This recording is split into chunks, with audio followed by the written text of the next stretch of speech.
مکمل طریقہ جاننے کے لیے اس ویڈیو کو پورا دیکھیں۔ بسم اللہ الرحمن الرحیم۔ آج ہم آپ کو اس ویڈیو میں یہ بتائیں گے کہ کلونجی کا آئل مریض کے ناک میں کیسے ٹپکایا جاتا ہے، جو کہ اس کے دماغ تک جو ایک دو قطرے آپ اس کے ناک میں ڈالیں گے وہ دماغ تک پہنچ کر دماغ سے بھی بیماریاں کیسے دور کر سکتے ہیں۔ حدیث میں تو آیا نا کہ نبی علیہ السلام نے فرمایا کہ اس میں سوائے موت کے ہر بیماری کے لیے شفا ہے۔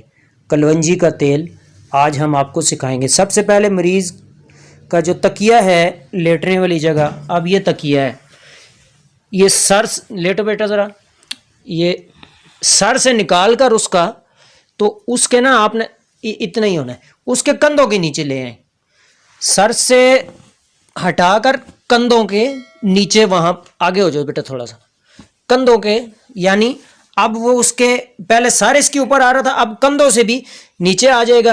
ٹھیک ہے، دیکھ رہے ہیں آپ؟ تو کرنا یہ ہے کہ اس کا سر اب نیچے لٹک چکا ہے، نیچے اس کا سر نیچے لٹک چکا ہے، اب ہم نے لٹکا تو کچھ نہیں ہوتا۔ تو کرنا یہ ہے، اب یہاں پر آپ دیکھ سکتے ہیں کہ پہلے اس کے ناک میں اگر ہم ڈالتے، اگر سر کے نیچے کوئی تکیہ وغیرہ ہوتا تو پھر ہونا یہ تھا کہ اس کے ناک کے اندر ہی وہ رہ جاتا۔ ٹھیک ہے جی، یہ کلونجی کا آئل ہے،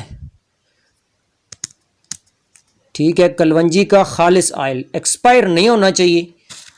اب کرنا یہ ہے، نہیں ڈالتا نہیں ہو بیٹا، صرف بتانا ہے، ڈرو نا۔ اب کرنا یہ ہے کہ اس کا جو اس مریض کا جو دایاں ناک ہے، دایاں ناک کا سوراخ، وہاں ایک قطرہ ٹپکانا ہے، اس طرح، نہیں سیدھے ہو جاؤ بیٹا، نہیں ٹپکاتا، سیدھے ہو جاؤ، ٹپکانا ایک قطرہ اس کے اتنے فاصلے پر رکھتے ہوئے بیٹا، جب تک میں دباؤں نہ تو نہیں جائے گا آپ کے ناک میں، ڈرو مت۔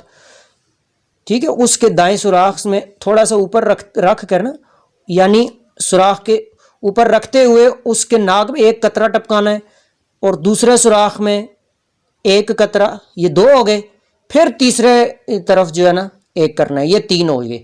ٹھیک ہے، یعنی رائٹ سے اس کی رائٹ سائڈ سے شروع کرنا ہے اور رائٹ پر ہی اینڈ کرنا ہے۔ ٹھیک ہے، اگر کوئی اور ایک چیز کا خیال رکھیں کہ اس کے ناک کا یا آنکھوں کا، یعنی اس ایریے کا نا کوئی آپریشن وغیرہ نہ ہوا ہو، کیونکہ یہ تھوڑا سا آئل جو ہے نا لگنے والا ہے، سیدھا جا کر اس کے دماغ میں سر درد، جو آدھے سر کے درد کی شکایت کرتے ہیں وہ بھی ٹھیک ہوگا۔ ٹھیک ہے، اور بھی یہ شیاطینی، روحانی، نفسیاتی بیماریوں کے لیے بھی بہت اچھا ہے۔ ٹھیک ہے، ویسے بھی سر درد وغیرہ دور کرنے کے لیے، آنکھوں کے امراض دور کرنے کے لیے، یہ ہوتا تھوڑا سا کڑوا ہے۔ ٹھیک ہے، یہ مریض کو ڈال سکتے ہیں ہم۔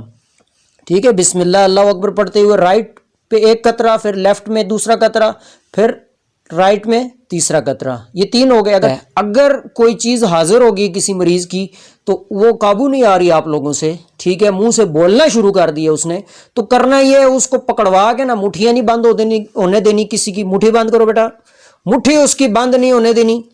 مٹھی اگر بند ہوگی تو اس کے اندر 10 بندوں جتنی طاقت آ جائے گی، اس کی مٹھی کھول دیں دونوں ہاتھوں کی۔ ٹھیک ہے، اب اور جب چیز حاضر ہو، ایک تو مٹھی اس کی کھول دیں، دوسرا اس سے گفتگو نہ کریں۔ ٹھیک ہے، وہ باتوں میں لگائے گی آپ کو وہ چیز، تاکہ یہ قرآن نہ پڑھے، قرآن پڑھنے سے اس کو تکلیف ہوگی، اذانیں دیں، قرآن پڑھیں۔ ٹھیک ہے، تو کرنا یہ ہے کہ آپ لوگوں نے نا کیا کہتے ہیں، وہ نہیں کرنا، باتوں وغیرہ میں نہیں الجھنا۔ باتوں میں الجھانے کا اس کا مقصد یہ ہے کہ کیا ہو، مجھے قرآن کی جو مار پڑھ رہی ہے نا، قرآن پڑھنے سے تکلیف ہوتی ہے نا شیاطین کو، قرآن پڑھنے سے شیاطین کو جو تکلیف ہو رہی ہے، وہ جو ہے وہ جان چھڑانے کی کوشش کریں گے۔ ٹھیک ہے نا، تو یہ آپ نے احتیاط کرنی ہے۔ ٹھیک ہے جی، اور دوسرے نمبر پر یہ ہے کہ اس کی آنکھوں میں ایک ایک قطرہ ٹپکا دینا کلونجی کے آئل کا۔ ٹھیک ہے، اس کے آنکھوں میں ایک ایک قطرہ ٹپکا دینا ہے، جب چیز حاضر ہوئی ہو، پھر ہر مریض کی آنکھوں میں نہیں۔ ٹھیک ہے جی. اور اس میں بھی خیال رکھنا ہے کہ اس کی آنکھوں کو اور یہ دیکھا گیا ہے کہ جس مریض کی آنکھوں میں آپ ٹپکائیں بعد میں جب چیز چلی جاتی ہے تو اس مریض کو کچھ یاد نہیں ہوتا کہ اتنا کڑوا آئل ہم نے ایک دو قطرے ٹپکائے تھے جو اس کی آنکھوں میں، اس کو کچھ یاد نہیں رہتا. ثابت ہوا کہ اس چیز کی آنکھوں میں وہ چیز کڑوی لگانے کے لیے، کڑواہٹ اس کو پہنچانے کے لیے ہم نے جو ڈالی تھی اس کو محسوس ہو رہی تھی. ٹھیک ہے، تو اس سے یہ بھی پتہ چل جائے گا کہ آیا جو مریض ہے وہ ایکٹنگ کر رہا ہے یا پھر اوریجنل چیز ہے. ٹھیک ہے نا. عارضی طور پر آپ یہ کر کے تو کور کر سکتے ہیں، بہترین قسم کا یہ علاج ہے. ٹھیک ہے جی. ناک میں آئل کا طریقہ آج ہم نے دیکھا، ٹھیک ہے، سیکھا. اور آنکھوں میں کب ڈالتے ہیں یہ بھی ہم نے سیکھا. ٹھیک ہے جی. آنکھوں میں ہر مریض کے لیے نہیں ہونا چاہیے. ٹھیک ہے جی. آنکھوں والا مریض سب سے پہلے دیکھ لیں کہ اس کی آنکھوں کا آپریشن وغیرہ یا سانس کی نالی کا کوئی پرابلم، یعنی اس طرح کی نازک اعضاء پہلے سے جو اس کے اندر سے ریپیئر شدہ ہوں ہیں جی، تو اوپر سے اور سخت قسم کا آئل ٹپکا کے تو اور یعنی مریض آپ کے متھے نہ لگ جائے. یہ بھی غور و فکر سے معالجین کے لیے یہ مشورہ ہے کہ وہ غور و فکر تحقیق کر کے پھر یہ کام کریں. ٹھیک ہے جی. جزاکم اللہ خیر. السلام علیکم. اس ویڈیو کو لائک کریں اور ہمارے چینل کو سبسکرائب کر لیں، ساتھ میں لگے بیل کے آئیکن کو بھی پریس کر دیں نیو ویڈیوز سب سے پہلے حاصل کرنے کے لیے.